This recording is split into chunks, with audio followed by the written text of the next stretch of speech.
नमस्कार दोस्तों, Harshali academy channel में एक बार फिर आपका हार्दिक स्वागत है।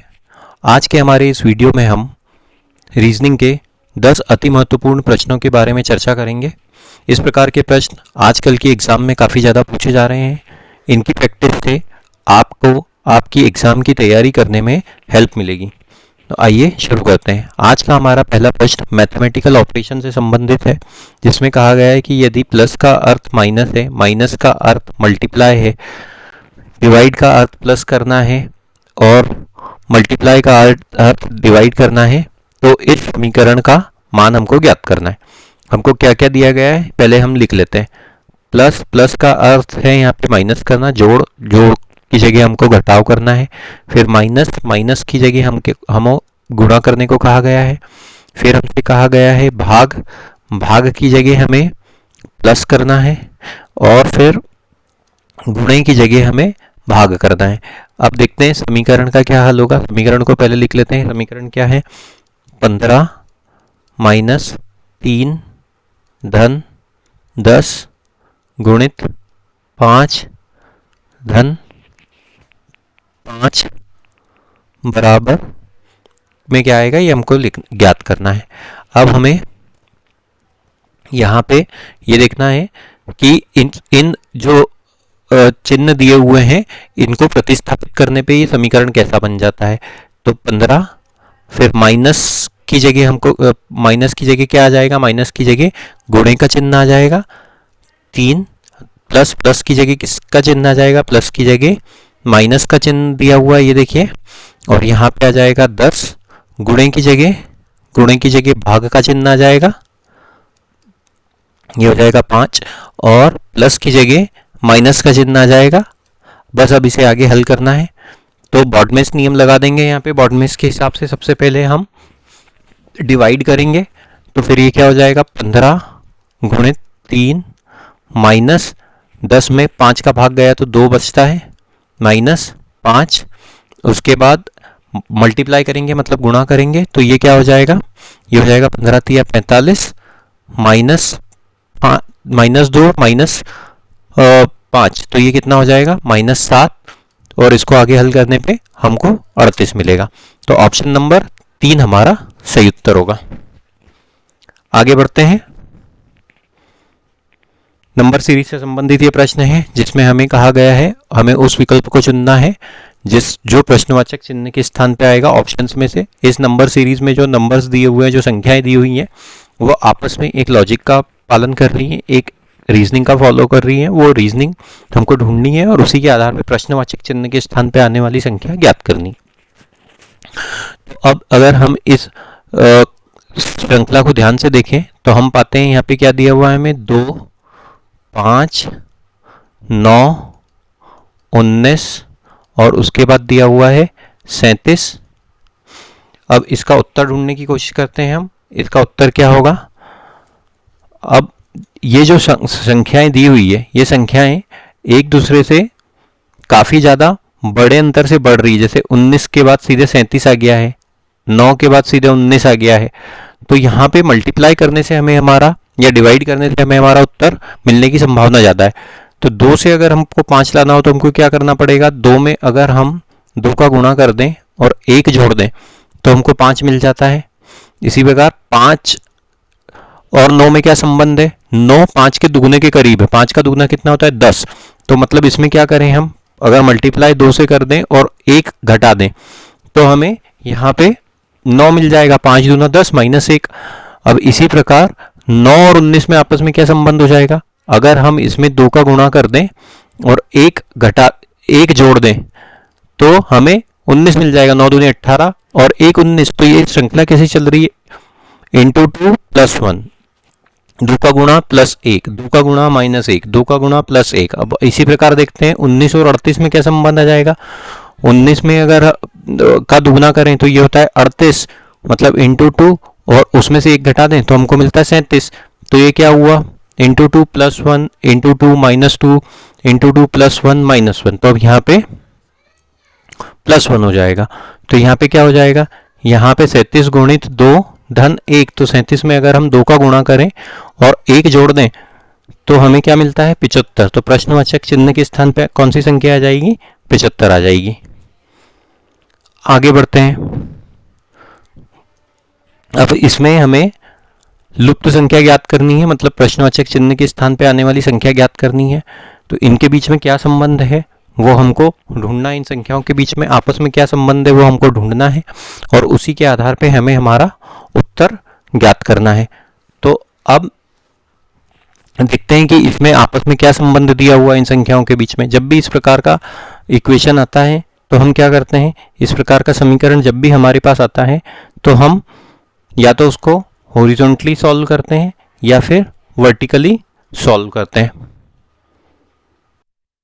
यहाँ पे अगर हम देखें तो जो बीच वाला कॉलम है उसमें जो संख्याएं हैं वो इनकी तुलना में थोड़ी बड़ी है, तो हम बीच वाले कॉलम का कंपैरिजन में दिए हुए नंबर का कंपैरिजन बाकी के कॉलम से करते हैं। तो यहाँ पे दिया हुआ है 8 से 13, मतलब यहाँ पे हुआ है +5।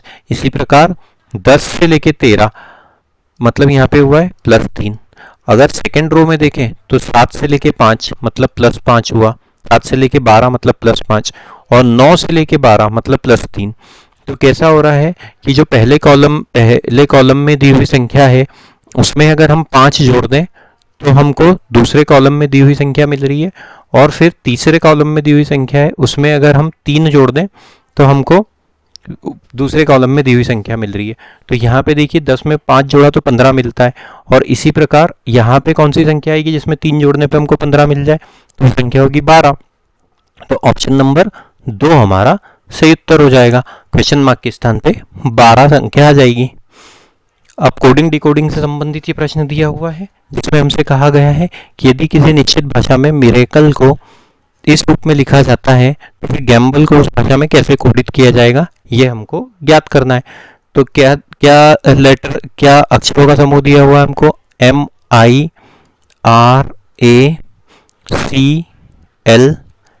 और इसको कोडित कैसे किया गया है, NKUEHRL। अब इसमें जितने लेटर्स हैं, इसमें 7 लेटर हैं, नीचे वाले कोड में भी 7 लेटर हैं, तो फिर हमें हमारा उत्तर इनकी प्लेस वैल्यू से मिलने की संभावना ज़्यादा होती है। प्लेस वैल्यू क्या होती है, ABC से XYZ करके 26 लेटर होते हैं जिनकी प्रत्येक की प्लेस वैल्यू इस प्रकार होती है, A की 1, B की 2, C की 3, इसी प्रकार X 24, Y 25 और Z 26। तो इनकी प्लेस वैल्यू अगर हम लिखें तो क्या हो जाता है, M की प्लेस वैल्यू होती है 13, I की प्लेस वैल्यू होती है 9, R 18, A की 1, C की 3, L की 12 और E की 5, इसी प्रकार N 14 और K 11, 21, U 21, E 5, और फिर क्या होता है TH 8, R 18 और L 12। किस प्रकार से कोड किया गया है इन्हें, ये देखिए 13 से लेके 14 मतलब यहाँ पे 1 का अंतर हुआ, 9 से लेके 11 मतलब यहाँ पे 2 का अंतर +2 हुआ, 18 से लेके 21 मतलब +3 हुआ है, 1 से लेके 5 मतलब +4 हुआ है, 3 से लेके 8 मतलब +5 हुआ है, 12 से लेके 18 मतलब ये +6 हुआ है, और 5 से लेके 12 मतलब +7 हुआ है। किस प्रकार से श्रृंखला आगे बढ़ी, +1 +2 +3 +4। तो गैम्बल के लिए क्या हो जाएगा, GAMBLE,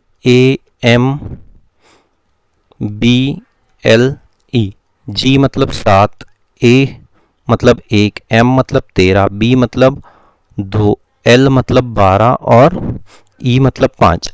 तो इसमें अगर +1 करेंगे तो ये हो जाएगा 8, में +2 करेंगे तो ये हो जाएगा 3, इसमें +3 करेंगे तो ये हो जाएगा 16, +1 +2 +3 अब +4 हो जाएगा तो ये हो जाएगा 6, +5 हो जाएगा तो ये हो जाएगा 17, और ये हो जाएगा +5 के बाद +6। तो 5 में अगर हम 6 जोड़ दें तो हमको 11 मिलता है। अब कौन कौन से लेटर आते हैं, H 8 की जगह आता है H, 3 की जगह आता है C, 16 की जगह आता है P, 6 की जगह आता है F, 17 की जगह आता है Q और 11 की जगह आता है K। तो क्या उत्तर होगा HCPFQ के ऑप्शन नंबर 3 हमारा सही उत्तर होगा। आगे बढ़ते हैं। वेन डायग्राम से संबंधित प्रश्न दिया गया है, हमें उस वेन डायग्राम को चुनना है जो इन 3 शब्दों के बीच में सबसे अच्छा संबंध दिखाता हो। तो यहाँ पे कौन कौन से 3 शब्द दिए हुए हैं? लॉयन, लॉयन मतलब बब्बर शेर, फॉक्स मतलब लोमड़ी, कार्निवोरस मतलब मांसाहारी। तो लॉयन भी मांसाहारी होता है और लोमड़ी भी मांसाहारी होती है। मांसाहारी जीवों का जो समूह है, अगर हम उसके लिए एक वृत्त बना दें, एक गोला बना दें, तो ये कार्निवोरस हो जाएंगे। और उसमें लॉयन एक कार्निवोर है जंतु है, और एक फॉक्स एक कार्निवोर जंतु। इसके अलावा भी बहुत सारे और ऐसे प्राणी होते हैं जो कार्निवोरस होते हैं। तो ये एक जो वृत्त है वो लॉयन का दिखाता है, एक सर्कल, और एक सर्कल फॉक्स को दिखाता है। तो इस प्रकार से ऑप्शन नंबर सी हमारा सही उत्तर होगा। डायरेक्शन से संबंधित प्रश्न दिया हुआ है जिसमें हमें कहा गया है पीटर 8 किलोमीटर पश्चिम की ओर चला और दाईं मुड़ा और 3 किलोमीटर चला, फिर वह दाएं मुड़ा और 12 किलोमीटर चला, प्रारंभिक बिंदु से वह कितनी दूर है ये हमको ज्ञात करना है। डायरेक्शन से संबंधित प्रश्न है तो हमें सबसे पहले डायरेक्शन चार्ट बनाना होगा। ये प्लस साइन के हिसाब से इस दिशा में हमेशा नॉर्थ या उत्तर दिशा होती है, इस तरफ साउथ या दक्षिण दिशा होती है, राइट हैंड साइड में ईस्ट या पश्चिम दिशा पूर्व दिशा होती है, और लेफ्ट हैंड साइड में वेस्ट या पश्चिम दिशा होती है। हमसे क्या कहा गया है? पीटर नाम का एक व्यक्ति है, वह पश्चिम की ओर चलता है। पश्चिम मतलब कहाँ पे? इस दिशा में चलेगा, इस डायरेक्शन में चलेगा। मान लेते हैं कि ये इसका स्टार्टिंग पॉइंट है, पॉइंट नंबर ए, ये हो गया उसका स्टार्टिंग पॉइंट। पश्चिम में कितनी ओर चल रहा है, कितनी दूर चला है? 8 किलोमीटर चला है। तो ये वाली जो दूरी हो जाती है, मान लेते हैं ये पॉइंट बी है। तो ए से लेके बी तक की दूरी कितनी दी हुई है?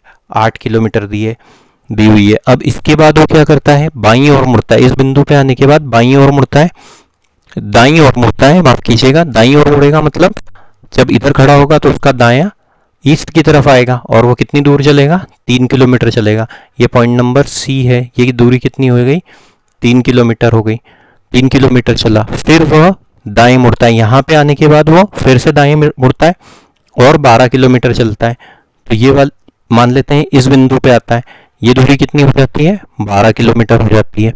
ये पॉइंट नंबर डी है, ये इसका एंड पॉइंट है। हमसे पूछा गया है वो प्रारंभिक बिंदु से कितनी दूर है, मतलब ए और डी के बीच की दूरी हमको ज्ञात करनी है।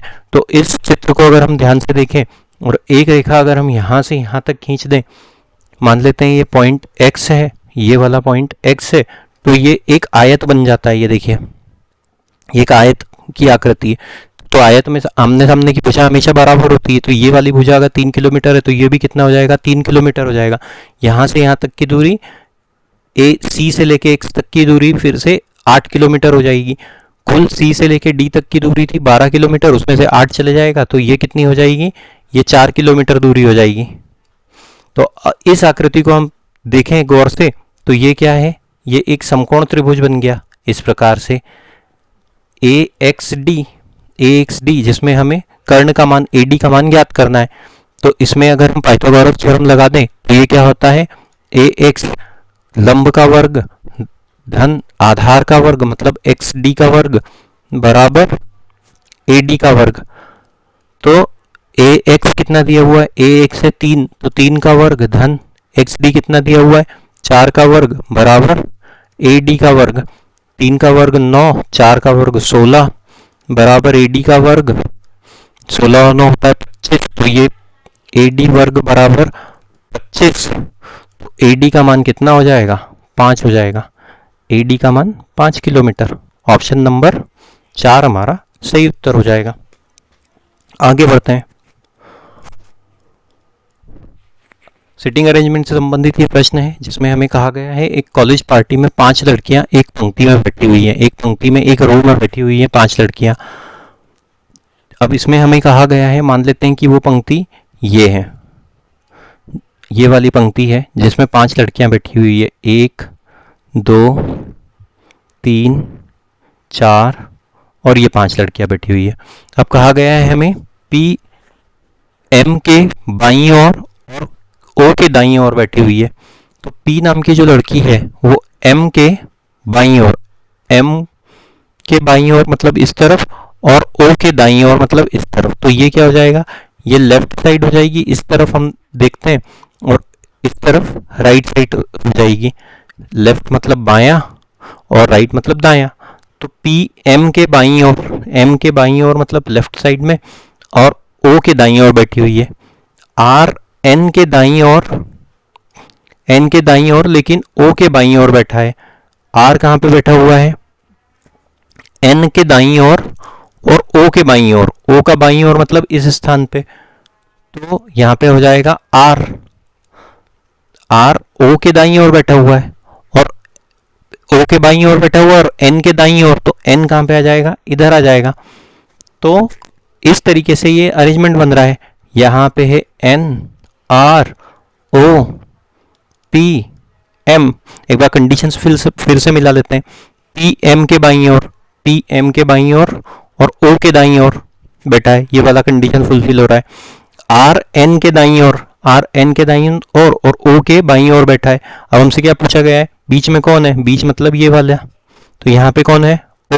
ऑप्शन नंबर 1 हमारा सही उत्तर हो जाएगा। आगे बढ़ते हैं। ब्लड रिलेशन से संबंधित ये प्रश्न है जिसमें हमसे कहा गया है, प्रदीप की ओर इशारा करते हुए नम्रता ने कहा, वह मेरे पिता के इकलौते पुत्र का पुत्र है।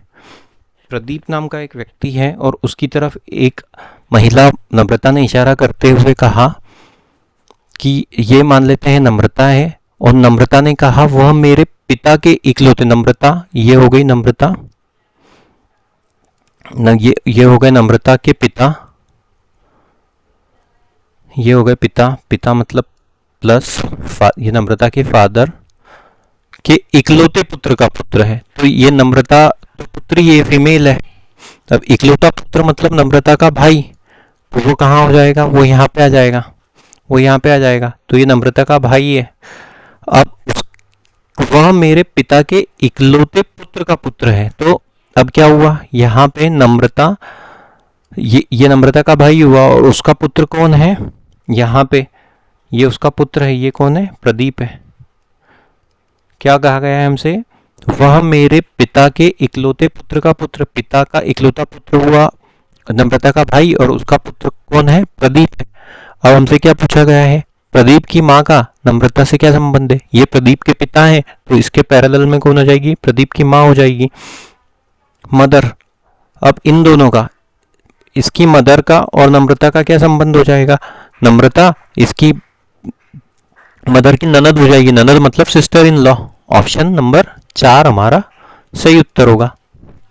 उम्मीद करते हैं दोस्तों आपको ये प्रश्न पसंद आया होगा। आगे बढ़ते हैं। मैथमेटिकल एबिलिटी से संबंधित प्रश्न है जिसमें हमसे कहा गया है, रवि अपने जीवन का 1/4 मतलब 1/4 हिस्सा लड़के के रूप में, 5वां हिस्सा मतलब 1/5 हिस्सा युवावस्था में, 1/3 हिस्सा मतलब 1/3 हिस्सा पुरुष के रूप में, और 13 वर्ष बुढ़ापे में बिताता है। उसकी वर्तमान आयु क्या है, ये हमको ज्ञात करनी, काफ़ी ज़्यादा सरल और इम्पोर्टेंट सवाल है। तो मान लेते हैं कि उसकी वर्तमान आयु, माना वर्तमान आयु x वर्ष है, वर्तमान आयु कितनी है, x वर्ष है। हमसे क्या कहा गया है कि उसने जीवन का 1/4 हिस्सा, 1/4 मतलब x का चौथा हिस्सा, x/4 लड़के के रूप में बिताया, 5वां हिस्सा उसने युवावस्था में मतलब 1/x/5 हिस्सा युवावस्था में बिताया, 1/3 हिस्सा उसने पुरुष के रूप में मतलब x/3 उसने पुरुष के रूप में बिताया, और 13 वर्ष उसने बुढ़ापे में बिताए, 13 वर्ष उसने बुढ़ापे में बिताए। तो जब ये चारों हिस्से जोड़ दिए जाते हैं तो उसकी वर्तमान आयु आ जाती है, मतलब, और वर्तमान आयु कितनी है, x वर्ष है। उसने अलग अलग हिस्से, जीवन के अपने हिस्से, ये युवावस्था में ये 1/3 पुरुष के रूप में, इस तरीके से उसने ये बिताया है, और कुल मिला के इसका योग कितना हो जाता है, 13 हो जाता है, x वर्ष हो जाता है। बस इस समीकरण को हमको हल करना है। तो 4, 5, 3, अब हम 4, 5 और 3 का एलसीएम निकाल लेते हैं। 4, 5 और 3 का एलसीएम कितना होता है, 4, 5 और 3 का एलसीएम होता है 60। अब इसको हल कर लेते हैं, तो ये हो जाएगा 15x, फिर दूसरा वाला हो जाएगा 12x, फिर ये वाला हो जाएगा 20x, 20x धन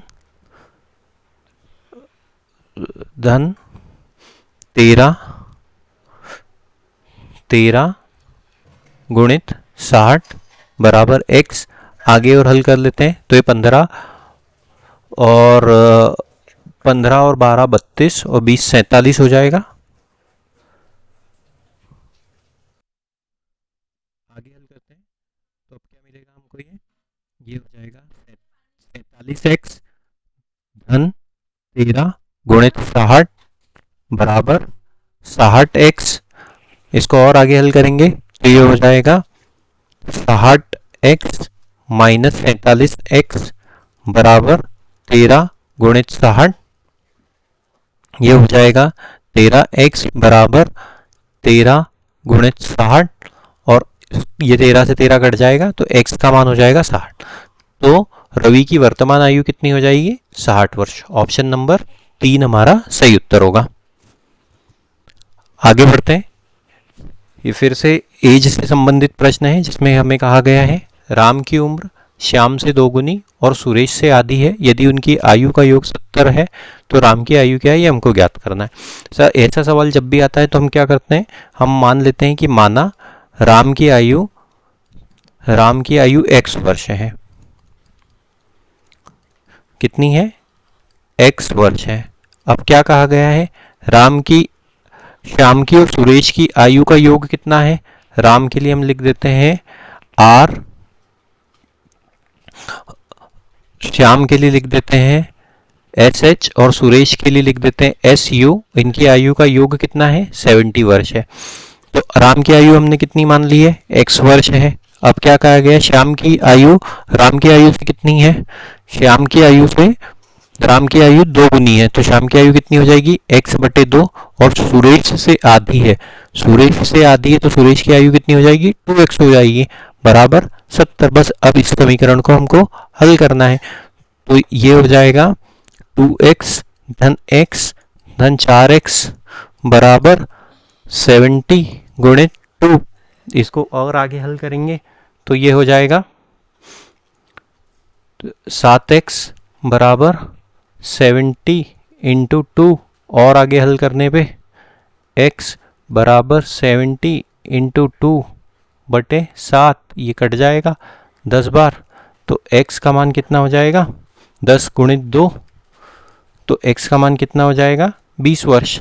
तो राम की वर्तमान आयु कितनी हो जाएगी, राम की वर्तमान आयु हो जाएगी ऑप्शन नंबर 1, 20 वर्ष। उम्मीद करते हैं दोस्तों आपको आज का हमारा ये वीडियो पसंद आया होगा। कृपया करके हमारे चैनल को सब्सक्राइब कीजिए और इस वीडियो को अधिक से अधिक मात्रा में शेयर कीजिए।